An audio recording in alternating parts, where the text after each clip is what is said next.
ఈసారి పండక్కి మేము పూణే వచ్చామండి.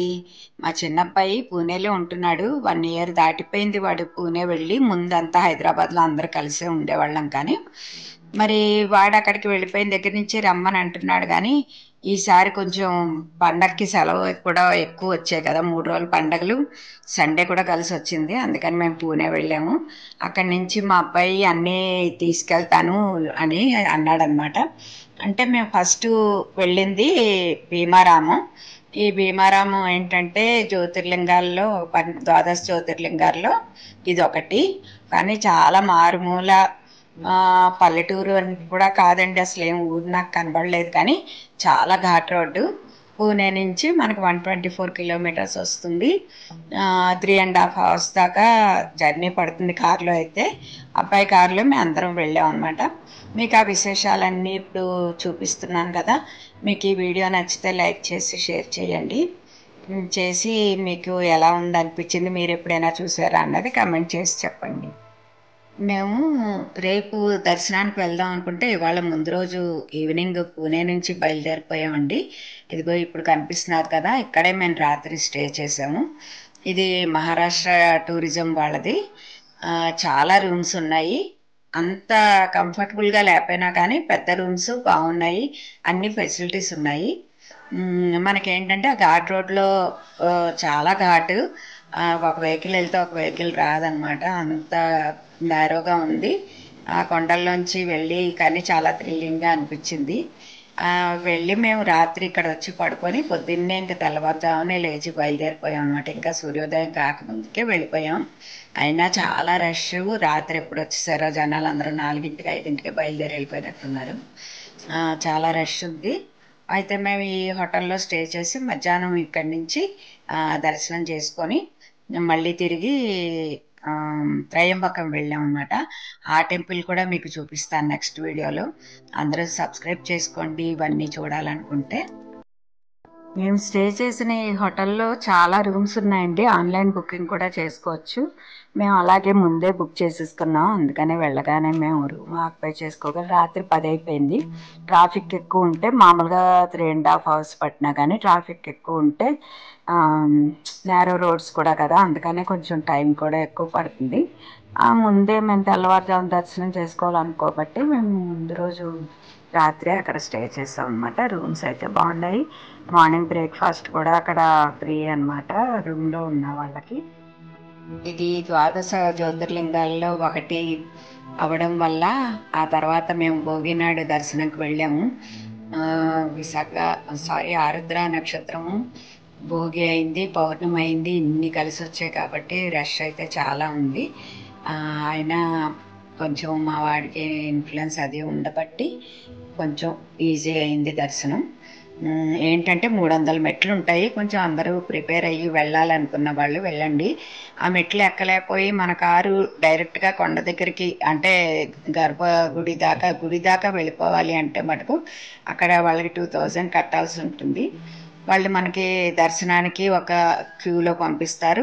ప్లస్ కారు అక్కడ దాకా వెళ్ళడానికి ఆ రూట్ గేట్ ఓపెన్ చేసి పంపిస్తారనమాట. అందుకని అక్కడ మేము ఒక 2000 కట్టి, ఎందుకంటే నాకు మోకాళ్ళ ప్రాబ్లం ఉంది కదా, దాని నుండి మేము అలాగా 2000 కట్టేసి అలా వెళ్ళాం అనమాట. ఇక్కడ గుళ్ళోంచి గర్భగుడి వరకు మీకు తీసుకెళ్ళి చూపెట్టగలుగుతున్నాను తప్ప దేవుణ్ణి అయితే చూపించలేము కదా. అక్కడ ఫోన్లు స్విచ్ ఆఫ్ చేసుకోమని చెప్పారనమాట. తర్వాత బయటకు వచ్చిన తర్వాత ఇక్కడ హోమాలు అవన్నీ జరుగుతూ ఉంటాయన్నమాట. అందుకని ఇక్కడ హోమాలు చేసేది. తర్వాత ఇంకా ముందుకి కొంచెం పక్కకి వెళ్ళగానే మనకు ప్రసాదాలు అవి అమ్ముతారు. అది కాకుండా రామాలయం ఉంది, చాలా బాగుంది. రాముడు గుడి కూడా, అది కూడా అందరూ తప్పకుండా చూడండి ఎవరైనా వెళ్తే మటుకు. రామాలయం అందులోనే బాబా విగ్రహం ఉంది, రాధాకృష్ణుడు ఉంది, వినాయకుడు ఉంది. ఇవన్నీ మాకు చాలా నచ్చాయి.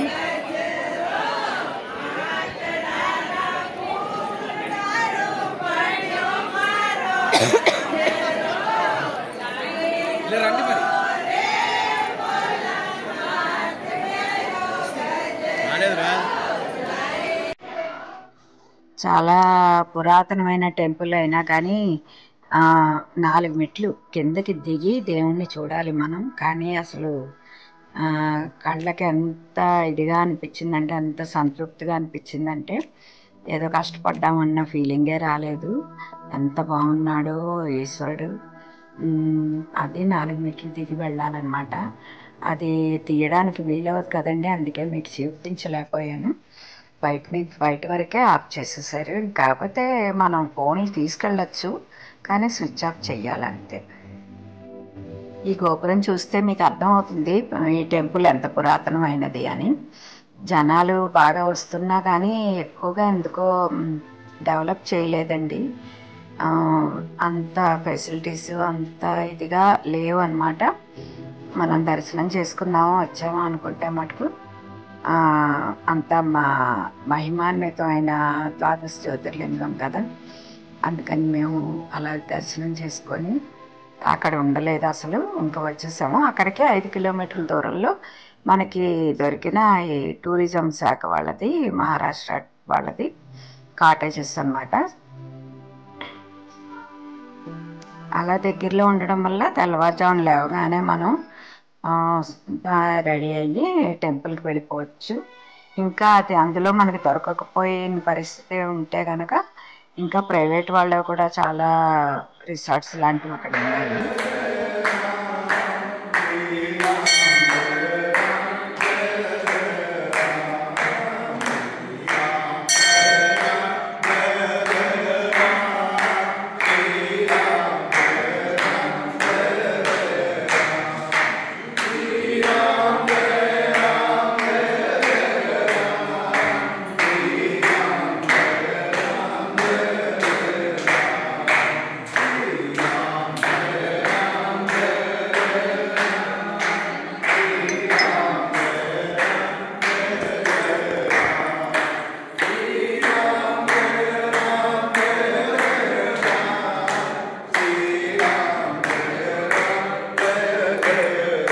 మా దర్శనాలు అవన్నీ కొంచెం తొందరగానే అయిపోయి అంత రష్ ఉన్నా కానీ దర్శనాలు చేసుకొని బయటకు వచ్చి అక్కడే కొంచెం బ్రేక్ఫాస్ట్ చేసి నేను త్రయంబకం అయితే బయలుదేరిపోయానండి.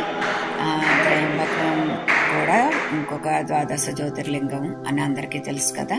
మరి ఆ విశేషాలు కూడా మీకు ఇంకొక వీడియోలో తప్పకుండా చెప్తాను. మీరు మటుకు సబ్స్క్రైబ్ చేసుకోండి. మేము ఇంకా త్రయంబకానికి బయలుదేరుతున్నాం.